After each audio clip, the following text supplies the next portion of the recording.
start today with a concept that I think makes a lot of people a little uncomfortable. It's this idea of the load-bearing wall in your mind. Okay. You know how in architecture, or even just like basic home renovation, there are certain walls you absolutely cannot touch. Right, the structural ones, you take one out, the whole roof comes down. The whole roof comes down. Exactly. But we have those in history too. We call it received wisdom. These are the facts we accept as just absolute rock-solid granite because, we learned them in fourth grade or we saw them in a documentary once and we never, ever checked again. Things like? Like the Middle Ages were filthy, or civilization started in Mesopotamia, then moved west. These are load-bearing walls in our mental map of the world. But what happens if we find out those walls are actually just drywall? Or worse, just a sketch? That is a dangerous question. And honestly, it's why this specific stack of sources today is so exciting. It really is. Because we're not just tapping on the wall. We are taking a sledgehammer to some very, very established walls. It is a wild stack today. I mean, we're going to be jumping around geographically and chronologically in a way that might feel a little dizzying at first. It's a trip. It is. We have a forensic breakdown of medieval hygiene that gets into the literal chemistry of soap making. Then we have a translation of a 2,000-year-old financial balance sheet literally carved, into a rock in the jungles of Sri Lanka.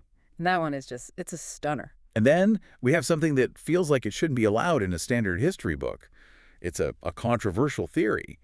And we have to stress that claims the entire geography of the ancient world, specifically regarding Buddhism, has been misplaced by colonial powers. And the thread tying all of these, seemingly random things together is a methodology. That's the key. We aren't just reading fun facts today. We're actually testing a framework. Cool. Exactly. A framework provided by one of our main sources, Fa-Hien, called the tracing paper method. I love this concept. It feels like a tool we can actually use after this, in our own lives. So let's unpack the method before we get into the mud and the ruins. What's the core philosophy here? It's deceptively simple, but it's incredibly difficult to practice in reality. Sananak argues that when you encounter new historical information, especially information that contradicts one of your load-bearing walls, you shouldn't accept it as absolute truth immediately. Okay, so you don't just swap one dogma for another. Precisely. But, and this is the hard part, you also shouldn't reject it out of hand as nonsense. You treat it as a sketch. So you hold it lightly, you don't commit to it, it's provisional. That's the perfect word. It's provisional. Imagine a sheet of tracing paper. You trace this new data point onto it. Maybe it's a diary entry from a monk or a chemical analysis of a tooth or some weird inscription on a rock. It's just one layer. And it's probably a bit fuzzy on its own. It's very fuzzy. Then you take another source, another sheet of tracing paper, and you lay it on top, and then another and another. The goal isn't to trust one expert or one book. The goal is to see where the lines overlap. It's about alignment. You're looking for where all these different faint sketches start to stack up and form a single solid line. Yes. And Sanayak has this phrase that I think is the key to the whole deep dive today. Yeah. Things seemingly not important are the most important. Which sounds completely counterintuitive. I mean, normally we look for the big stuff, right? The dates, the kings, the treaties, the wars. But the big narratives are curated. They're propaganda a lot of the time. They're written by the victors or the people at the printing presses or the people who want to justify their current empire. A story they want to tell. Exactly. But the small details, the type of clay used in a pot, a casual mention of a vegetable in a recipe, a local custom about how to wash a baby, or a tiny tool found in a grave, those are much harder to fake. Those are the alignment points.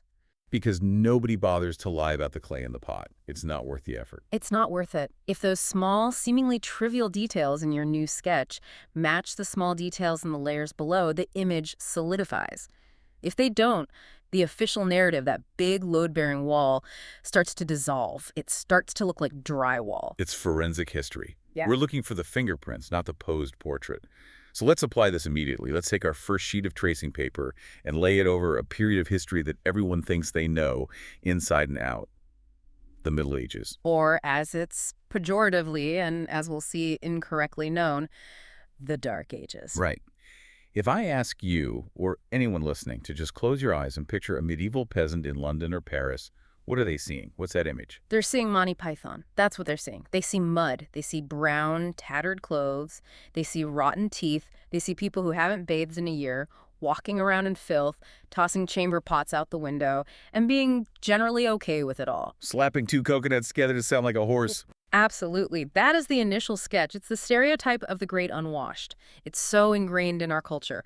But we have sources here, specifically deep dives from channels like Medieval Madness and Weird History, that suggest this view is not just a little bit off, but factually, fundamentally wrong. It's a complete fabrication of later eras. Mostly the Victorians, actually, looking back and feeling very smug and superior about their room plumbing. To prove it, let's lay down layer number 1 of our tracing paper. The Viking paradox. This is one of my favorite parts of the research for this, because when I think Viking, I think rugged, maybe a bit grimy, blood and dirt, a big matted beard with bits of last night's meal in it. That's the movie version. That's the stereotype. But the historical record, both from their own archaeology and from the people they were raiding, tells us that compared to the Anglo-Saxons living in England at the time, the Vikings were essentially metrosexual clean freaks. Clean freaks. Vikings. I'm having trouble picturing that. Absolute clean freaks. We have contemporary accounts and a ton of archaeological evidence that paint a very, very different picture.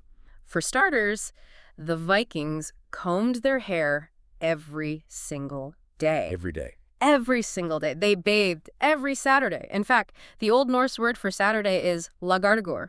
Which means? It literally translates to washing day or bath day. It wasn't an option. It was a scheduled cultural ritual. They changed their clothes regularly. They even bleached their hair and beards with a strong lye soap to make it blonder, which also had the side effect of killing lice. And this isn't just like speculation. We aren't just reading Viking propaganda they wrote about themselves. No, because we find the tools. That's the alignment point, right? Yeah. When we excavate Viking burial mounds and settlements, we don't just find swords and axes and shields. We consistently find combs, beautifully carved from bone or antler. We find tweezers, we find razors, and we find these fascinating little artifacts called ear spoons. Ear spoons. They look exactly like they sound. Little scoops, often made of silver or intricately carved bone, and they were often carried on a chain around the neck, right alongside their Thor's hammer amulet. Wait, so they're wearing their personal grooming kit as jewelry? Yes. They were used to clean wax out of their ears and dirt from under their fingernails. It was a status symbol. So you have a Viking warrior, Yeah? this terrifying berserker, ready to go raid a monastery, but he's pausing to make sure his fingernails are clean and his ears are tidy before he goes into the meat hall. Precisely. He wants to look good. But here's where the tracing paper reveals the real tension, the real story. The local Anglo-Saxons, they hated this. They absolutely hated it, but not for the reasons we'd think. They didn't think it was weird or, unmanly. No, they hated it because it was effective. This is the seduction complaint, right? Yeah. I read this chronicle from John of Wallingford. It's unbelievable. It reads like a jealous teenager's diary. It really does. Wallingford, who was a monk writing the chronicles of that era, complains bitterly. He says, and this is a near quote, that the Vikings, because of their habits of combing their hair daily and bathing on Saturdays, were able to undermine the virtue of married women and even seduce the daughters of nobles to be their mistresses. Let's just pause on that for a second. The complaint wasn't they are violent barbarians. The complaint was these guys smell too good, they have great hair, and they're stealing our wives and daughters. Cleanliness was a weapon of attraction. It was asymmetric warfare in the dating market of 10th century England. The Vikings were the bad boys who actually took care of themselves, while the Saxon men, who at that time might have viewed bathing as a rare penance or just a nuisance, were getting left behind. That completely flips the script. Yeah. It means hygiene wasn't unknown or ignored. It was a powerful cultural marker. It was a choice, and it had social consequences. And a massive competitive advantage. But this leads to the next logical question. How were they cleaning? Because the other part of the myth is that they didn't have soap. Or if they did, it was just, abrasive sand and water, or maybe some stale urine for the ammonia. Which brings us to layer 2 on our tracing paper, the chemistry of medieval soap. I was honestly surprised by the sophistication here. The sources detail a recipe that sounds less like peasant guesswork and more like a high school chemistry lab. It is a chemical engineering process. It's called saponification, and they had it down to a science. They weren't just guessing. To make soft soap, which was the common type, you needed very specific ingredients and a controlled process.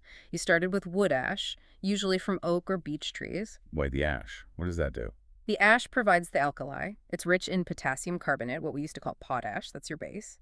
Then you need tallow-rendered animal fat, which provides the triglycerides, the fatty acids. Okay, so fat and ash. But you can't just mix ash and fat. It won't work. You need a catalyst to make the alkali strong enough. You need lime. Lime, as in the green fruit. No, burnt limestone. Calcium oxide. When you mix that with water, you get calcium hydroxide. You mix the lime with the ash to create a powerfully caustic lye solution. Then you have to boil that lye solution with the fat. And it sounds dangerous. Extremely. And you have to stir it. The texts say you stir it with a sturdy stick for hours, sometimes for days, maintaining a specific constant heat. And if you get the mixture wrong, if the ratios are off, you get a caustic sludge that will literally burn your skin off. If you get it right, you get a surfactant, a molecule with one end that loves water and one end that loves oil that breaks down grease and dirt. This wasn't primitive. This was empirical chemistry passed down through generations. and they had the infrastructure to use it on a larger scale. We aren't just talking about a single person with a bucket in a hut. No, not at all. By the 13th century, we have records. The city of Paris had 32 registered public bathhouses.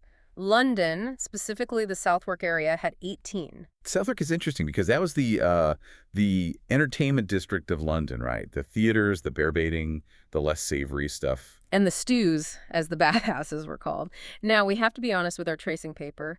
These places were often fronts for brothels. The church absolutely hated them for that reason. They called them dens of iniquity and sin. But that doesn't change the fact that they existed. The fact remains. The infrastructure for hot water, steam rooms, and public bathing was there, and it was popular. The Crusaders actually brought a lot of this culture back from the Middle East.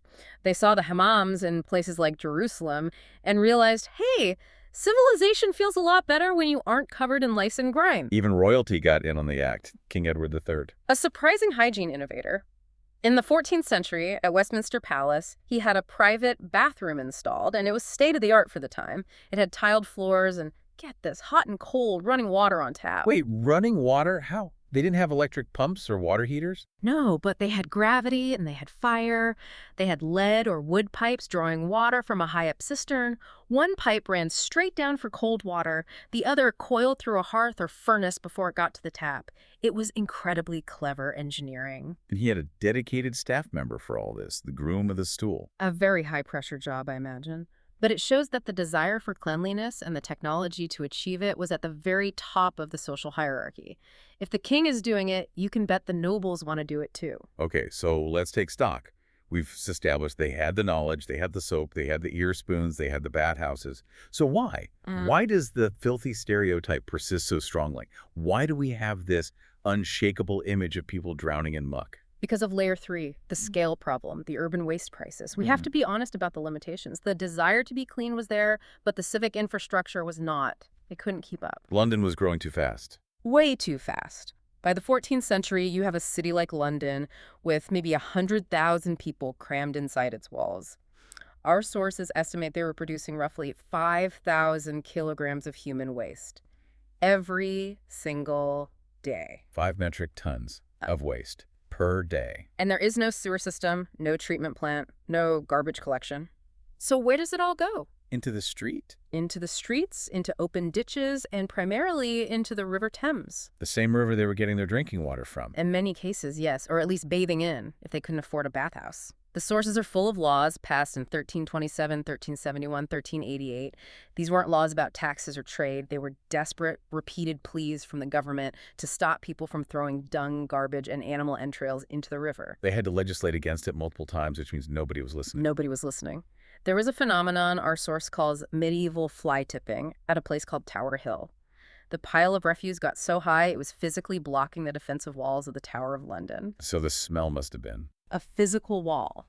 A presence. And we have to address the castles, too. We have this romantic, Disney-themified image of the castle moat, the brave knight riding across the drawbridge over the shimmering water. Reflecting the beautiful stone towers. In reality, that moat was an open-air cesspit. The castle toilets, called garderobes, which literally means wardrobe because the ammonia from the urine killed the moths in your fancy coat, so you'd hang them in there. That's disgusting and brilliant at the same time. It is.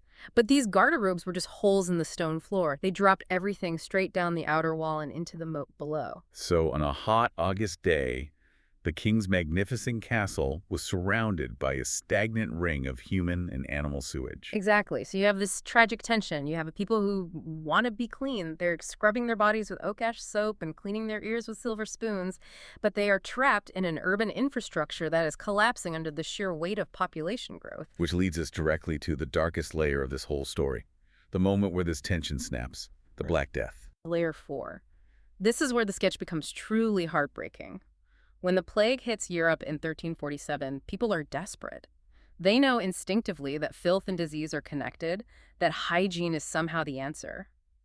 But they have the wrong operating manual for the universe. They don't know about the Yersinia pestis bacteria. They don't know about the fleas on the rats. So they start trying everything and anything. And the sources list some of the prescribed remedies, and they are just terrifying. It's a mix of accidental brilliance and utter badness. You have some doctors prescribing bathing in vinegar and rose water. Which actually makes a lot of sense, right? Yeah. Vinegar is acetic acid. It's a mild disinfectant. It could have helped. It is. That probably saves some lives just by keeping people clean. But then you have the counter remedies. Some influential doctors believe that hot bathing opened up the pores of the skin and let the miasma, the bad, corrupt air, into the body. So they banned bathing. They stopped the very thing that might have helped wash off the infected fleas. Exactly. They shut down the public bathhouses, the stews, for fear they were spreading the plague. And then you have the real desperation cures. Bathing in your own urine. Or, in the late stages of the disease, lancing the buboes, the swollen lymph nodes, and drinking the pus. God, that's a guaranteed death sentence. Direct injection of the bacteria. It was. But the most tragic aspect of this layer isn't the medical failure, it's the social failure. This is where hygiene becomes weaponized, a cause for persecution. The Jewish populations in many European cities were observed to have significantly lower mortality rates during the plague. Why was that? What were they doing differently? It came down to religious law, the halakha. It mandates ritual hand washing before eating, after using the bathroom, and especially after touching the dead. They also had stricter dietary laws and rules about cleanliness in the home, and they bury their dead much faster, usually within 24 hours. In a world of contact transmission and flea-borne illness, these are elite survival strategies. They're life-saving. But the Christian population around them didn't see it as hygiene. They didn't understand the mechanism. No. They applied the wrong logic. They saw the pattern. The Jews aren't dying as much as we are. And instead of asking, what are their habits, what can we learn, their fear and prejudice led them to conclude they must be poisoning the wells. That is a horrific example of the tracing paper method failing catastrophically. They had the data point, the different mortality rate, but they drew the wrong hateful line connecting them. And it led to pogroms, like the Strasbourg Massacre in 1349, where hundreds of Jewish people were burned alive. It's a chilling reminder that observing a fact is only half the battle. Interpreting it correctly requires the right framework and a lack of prejudice. So when we look at our completed tracing paper image of the Middle Ages now, with all these layers stacked up, the filthy, ignorant peasant sketch is just, it's gone. What do we see instead? We see a struggle. We see a complex society that valued cleanliness, socially, romantically, and scientifically, but was ultimately defeated by its own growth and a lack of germ theory. They weren't happy pigs in mud.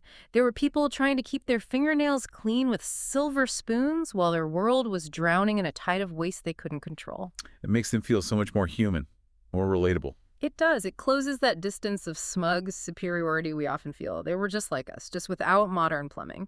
And that is the point of good history. It's about building empathy across time. Okay, let's peel that sheet off. An incredible image. We are now going to move geographically and climatically in a big way. We are leaving the cold mud of the River Thames and going to the intense heat of the tropics. We're jumping forward in time to the 19th century, to the dense jungles of what was then called Ceylon, modern-day Sri Lanka. And this is a perfect next application of the method because we're dealing with another massive load-bearing wall, the colonial stereotype of the primitive islander. Right. The initial sketch here is the one painted by the British Empire. You have these British administrators and planters showing up in the 1800s, and they're looking at the vast dry zone of Sri Lanka. And what do they see? They see jungle, they see malaria, fever, and what they consider to be impassable wilderness. And scattered within that wilderness are these magnificent crumbling ruins and massive man-made lakes they called tanks. And their assumption was what? Their assumption, their sketch, was that the local villagers living there were simple, primitive people subsisting in the debris of a long-lost, forgotten past. They saw them as squatters in history, not the owners of it. They looked at the sophisticated irrigation tanks and assumed the people currently living there had no idea how to build them. But then our source material introduces us to a man who starts to lay a new piece of tracing paper over that sketch. A man named Alexander Oswald Brody. Who is this guy? Brody is a fascinating character. He's a quintessential Victorian scholar-administrator. He was a Scot, extremely well-educated in the classics, and he was sent out to be the government agent for the Nuwara Kalawea district, which is deep in the heart of this ancient, ruin-filled territory. And he wasn't just a tax collector. No. Unlike many of his peers who just wanted to collect taxes and maybe shoot an elephant for a trophy, Brody was obsessed with history and data. He had this core belief that you couldn't effectively govern people if you didn't understand their story, their laws, their heritage. So he's out there hacking through the jungle, dealing with the heat, the leeches, the malaria, and he finds something. Or rather, he stops and properly analyzes something that changes the entire map, the Tanigala inscription. Tanigala means boat rock. Describe what he's looking at. What does this thing look like? Imagine you're in the middle of the forest and you come across this massive, smooth granite outcrop. It's shaped like the hull of an overturned boat, hence the name. And carved into the surface of this rock is a single, continuous line of Brahmi script that is about 100 feet long. 100 feet of text in a single line. 100 feet. And the letters themselves are about a foot high. This isn't a little plaque, this is a billboard. It is designed to be read from a distance, and more importantly, it's deep carved into solid granite. It is a monument to permanence. It's meant to last forever. So Brody sees this massive thing. Now, usually when you find a 100-foot inscription in the ancient world, it's a vanity project, right? It's, I am King Ozymandias. Look on my works, ye mighty in despair. Exactly. You expect a war epic. You expect mythology. You expect a long list of conquered enemies or lineage of kings. But Brody starts the painstaking process of translating it. And as the words begin to form, he has this slow, dawning realization that he isn't reading a poem. He's reading a spreadsheet. A spreadsheet. On a rock. It is, to put it in modern terms, a financial balance sheet. It's a legally binding deed recording the endowment of a grain bank. A grain bank. Okay, let's unpack that. Because grain bank sounds simple, maybe even a little rustic, but the economic and social implications are huge. How did this system work? This inscription dates back to the 1st century BC, during the reign of King Walagamba and his son Mahachuli Mahatisa. The text details a deposit made by a citizen to a local temple. But it wasn't a simple donation, it was a capital investment. An investment? Yes. The depositor placed a quantity of grain. It lists rice, beans, and another type called undue with the village assembly, the Gama Sapawa. The local council. The village government. Right. The assembly then acts as the banker. They lend that grain out to local farmers, maybe for seed corn for the next planting, or they use it to pay laborers to repair the local irrigation channels. So they're investing the capital. Exactly. The borrowers, the farmers, then pay the loan back with interest. And the interest, which the inscription specifies, was between 25% and 50% was paid to the temple. That is a serious return on investment. A very healthy rate. It is. But here is the genius of the system, the key. The capital, the original deposit of grain, was never touched. It was a perpetual fund. Only the interest was used by the temple to fund the annual Vasa rituals for the monks and to provide them with food. The ancient texts call this a niyama, a permanent endowment. What blows my mind is what a system like this requires to function. You can't have a perpetual endowment fund in a chaotic, primitive, hand-to-mouth society. Absolutely not. Think about the prerequisites. You need a system of contract law. You need standardized weights and measures so everyone agrees on what a bushel of rice is.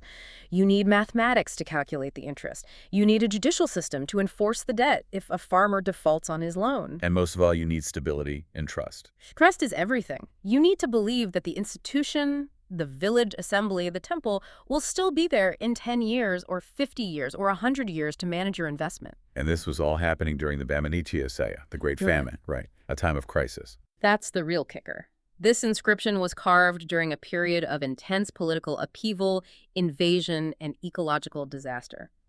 But it proves that even while the kings were fighting for the throne, the economic engine of the village was stable, complex, and functioning at an incredibly high level. And this is where Brody has his aha moment. This is layer 3 of this particular sketch, the connection. Yeah, this is the synthesis.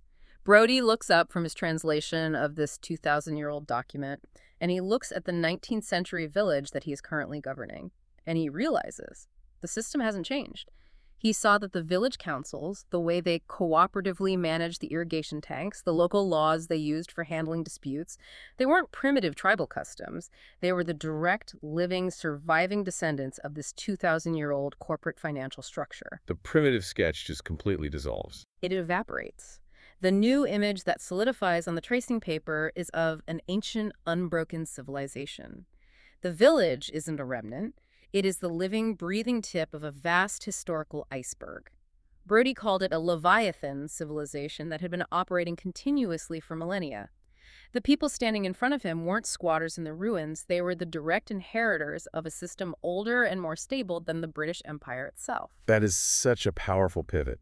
It completely changes the power dynamic. If you realize the person you're ruling over has a longer recorded history of banking and contract law than you do, it demands a totally different kind of respect. Which brings us to the most radical, the most challenging application of the tracing paper method today. I was waiting for this. Yeah. Because if one 100-foot rock inscription can completely shift our view of a village, our next source wants to shift our view of, well, the entire map of the ancient world. This is the deep end of the pool. We are now entering the lost Middle Kingdom hypothesis. This comes again from the work of Passan Sinanayak, this time analyzing the travels of the famous 5th century Chinese monk, Fa-Hien. And we need to be very, very clear with our listeners here. This is a highly controversial theory. This is not the mainstream academic view. No, it is highly revisionist, and it challenges some of the most fundamental assumptions of ancient history. The core thesis is this. The Buddha land, or Bharat, the Middle Kingdom that Fa-Hien describes in his famous travelogue, a record of Buddhistic kingdoms, was not modern-day India and Nepal. So where was it?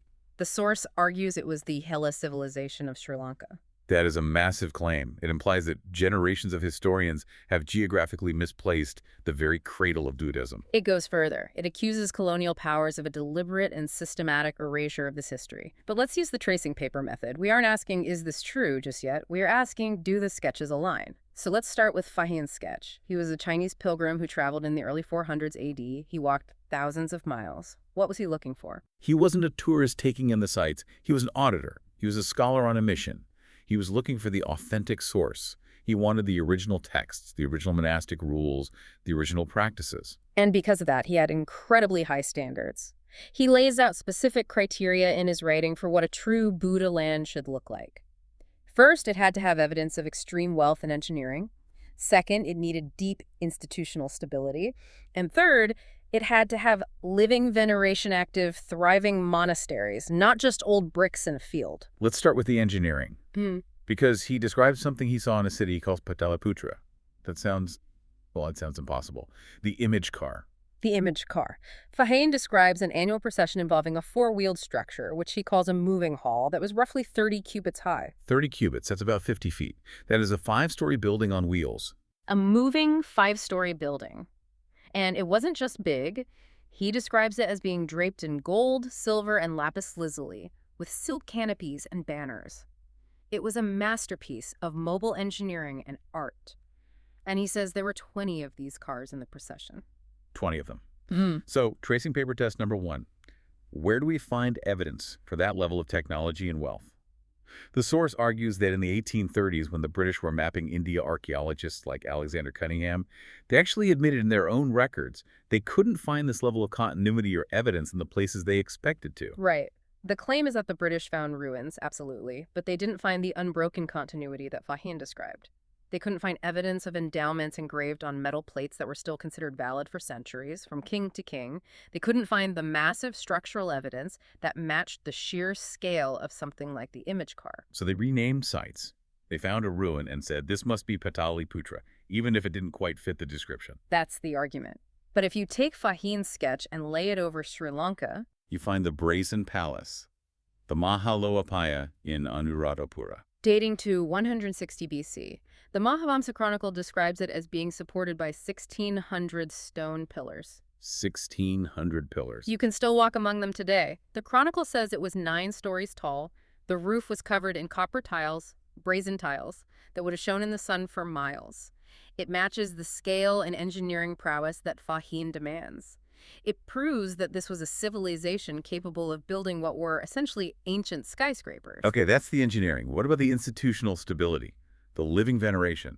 Fa-Hien required a place where relics and traditions were cared for without a single interruption. And this is maybe the strongest alignment point. Sri Lanka has the Jaya Sri Mahabodhi, the sacred Bo tree in Anuradhapura. The tree grown from a cutting of the original Bodhi tree under which the Buddha attained enlightenment. Exactly. It was planted in 268 BC, and we have meticulous documentation of its care, its guardians, its watering, its associated rituals continuously from that day to this very morning.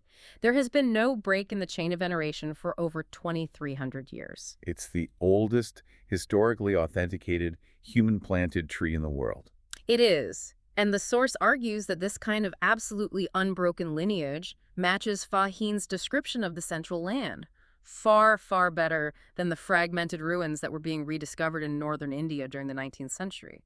Fa-Hien was looking for a living heart, not a historical graveyard. And then there's the prophecy, the alms bowl prophecy, which Fa-Hien himself records. This is a critical textual layer for the argument. Fa-Hien writes down a prophecy he hears about the alms bowl of the Buddha. The prophecy states that the bowl will travel across various lands over the centuries, but its final refuge, the very last place it will go before the Dharma vanishes from the world, is Sinhala, Sri Lanka. So the source asks a very pointed question. If the ancient prophecy itself places Sri Lanka as the final, ultimate center of the Buddhist world, why have our history books treated it as a peripheral island, a footnote to the main story in India? Now, this is where the tracing paper gets radical, and I mean sci-fi radical, because the source doesn't stop in the 5th century with Fa-Hien. It pushes back thousands of years to the Ravana era. The technology layer. And honestly, this is the point where a lot of listeners might feel the pencil snapping. Because the source claims that the ancient Hela civilization, the civilization of King Ravana, possessed flying machines. The Dondu Manara, the peacock machine. Yes, and it's described as using solar power and get this mercury vortex propulsion. It is an extraordinary claim. It sounds like something straight out of Ancient Aliens, and we have to acknowledge that. Right, so I have to ask, is there any actual textual basis for mercury vortex engines, or is this a completely modern interpretation being retrofitted onto the past? The ancient texts, like the Samarangana Sutradhara, which, to be fair, is an Indian text, but it's believed to describe the technology of that broader civilizational era describe flying machines called vimanas. And they describe various propulsion systems, one of which involves a central pillar of heated mercury that generates a whirlwind or vortex that lifts the craft. Okay, so the textual concept exists. Whether the physics of that could ever work is a completely different deep dive. A completely different one. But the source uses this to create a stark contrast. It points to the Indian epic of the Ramayana. To get his army to Lanka, the hero Rama needed to build a bridge, the Ram Setu. It was a massive feat of manual labor, rocks and sweat and monkeys. But Ravana had air travel. The implication being that the island civilization of Lanka was technologically superior to the mainland civilization. Significantly superior. The source also points to a site called Nalanda Girij, describing it not just as a temple, but as an Agni Shakti, a fire energy center aligned perfectly with the Earth's geographical center line. They argue it was a power plant, not just a place of prayer. So, if this civilization was so advanced, so central, so powerful, why isn't it the dominant narrative? Why do we think of India as the center? The source has a very direct and very dark answer for that. The motive for erasure. This is the final crucial layer of this case study. The argument is that the colonial powers, first the Portuguese, then the Dutch, and finally the British, had a vested political and psychological interest in breaking the spirit of the Deepa, the island. Because if the people you are trying to rule believe they are the descendants of the true cradle of civilization, they're much harder to control. Exactly. If they see themselves as just primitive islanders, you can colonize them easily. If they see themselves as the guardians of the original unbroken wisdom of the world, you have a major psychological problem on your hands.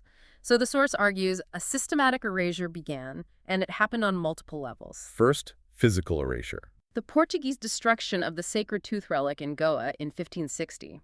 They captured it, had the archbishop publicly grind it into powder in a mortar, burn the powder, and then throw the ashes into the river. They did this explicitly to destroy the ultimate symbol of sovereignty and legitimacy for the Sinhala kings. They knew the power of the symbol. Then symbolic erasure. The slaughter of the elephants. The source cites the journals of Major Thomas Rogers, a British officer in the 1800s who personally shot and killed over 1,400 elephants. One man killed 1,400 elephants. It wasn't sport. You can't call that sport. It was a policy of extermination. In the Gila worldview, the elephant isn't just an animal. It's a living symbol of wisdom, of the clouds that bring rain, of stability. Wiping them out wasn't just an ecological disaster. It was an attack on the psyche of the people. It was erasing the living statues of their culture. And then there was the administrative erasure. After the Great Rebellion of 1818, the British instituted a scorched earth policy in the Uva-Wallasa region, which was the heart of the resistance. They massacred the population, destroyed the irrigation tanks, burned the grain fields, and crucially, they replaced the ancient local tenure system, where people's land rights were tied to service to the temples and the community, with a simple extractive tax system. They severed the economic and social link between the people and their history. And finally, the text itself, the history books. The source claims that when the British translated the Great Chronicle of the island, the Mahavamsa, they deliberately chose to truncate the translation. They stopped it at chapter 88, effectively hiding the last 400 years of the island's history from the English-speaking world, making the civilization look less continuous and more fragmented than it actually was. That is a lot of layers. When you stack them all up, Fa-Hien's criteria, the massive ruins in Lanka, the unbroken lineage of the Bow Tree, the prophecies, and then the clear colonial motive for suppression, the Lost Middle Kingdom sketch becomes, well, it becomes heavy. Even if you don't believe the flying machines, the core argument for a much more central, powerful, and deliberately erased civilization is compelling. It forces you to ask a very uncomfortable question. Who drew the map we're all using, and why did they draw it that way? This brings us all the way back to the philosophy of it all. We've looked at dirty Vikings who were actually clean, banking villagers who were sophisticated capitalists, and lost kingdoms that might have been deliberately erased. But what connects them is this method, this way of finding truth. It's the synthesis. And Senanayake, the source, brings up the rishi concept to explain the goal. The rishis were the ancient sages, the seers of ancient India and Lanka. Right. And they were said to possess the ability of knowing without seeing. Now, that sounds mystical and supernatural, but in the context of the tracing paper method, it's actually a deeply analytical concept. It means that when you layer enough disparate sketches, when the botany of the sal trees matches the archaeology of the ruins, which matches the description in the ancient text, which matches the local food customs, when all those lines converge, you achieve a moment of realization. A certainty. A certainty. You know, it's true, even if the official, institutionally approved textbook hasn't caught up yet. It's about achieving personal realization versus waiting for institutional validation of a fact. And that's the danger, isn't it? For the institutions. That is the danger. The source explicitly suggests that institutions, be they academic, political, or religious, fear this method. Because if one of their foundational narratives, one of their load-bearing walls, collapses, like, say, the geographical location of the Buddhaland, then the whole history they wrote on top of that foundation becomes false. It's a house of cards. They have to protect that first wall at all costs, even if they know the termites have already eaten through it. There was one more example from the sources that it really nailed this method for me. A small one, but so perfect. The toilet artifact. Oh, the urinal. Yes. This is a classic example of the method in beautiful practical action. So in the museums of Anuradhapura, there are these beautifully carved stone artifacts. They've decorated steps, carved lions on the side. For years, the early colonial experts cataloged them as altars or maybe ritual basins for offerings. Because they were beautiful. The initial sketch in their mind said, ancient people only spent this kind of money and effort on gods. This object is expensive and artistic, therefore it must be for a god. Simple logic. But then someone came along and applied the tracing paper. They stopped looking at just the art. They looked at the drainage lines carved into the back. They looked at the location where it was found, right, near the monks' dormitories, not in the central shrine room. And they realized it was a urinal. It was a very, very fancy toilet. And that realization, that small shift in perspective, actually changes the picture of the civilization more profoundly than an altar would. An altar means they were religious, which we already knew. A carved stone urinal of that quality means they were so wealthy, so sophisticated, and so concerned with hygiene that even their waste disposal systems were works of art. It proves an incredibly high standard of living, not just a high level of spirituality. It's function over assumed ritual. And that's the power of the method in a nutshell. You have to look at the drainage pipe, not just the pretty carving on the front. Exactly. That's where the truth usually is. So we have covered a huge amount of ground today. We've traveled from the bathhouses of Southwark to the 100-foot inscriptions of the dry zone, and maybe even to a lost continent of history. What does this all mean for the listener right now, sitting in their car or walking their dog? Why does it matter if Vikings washed their hair or if Fa-Hien went to Lanka instead of India?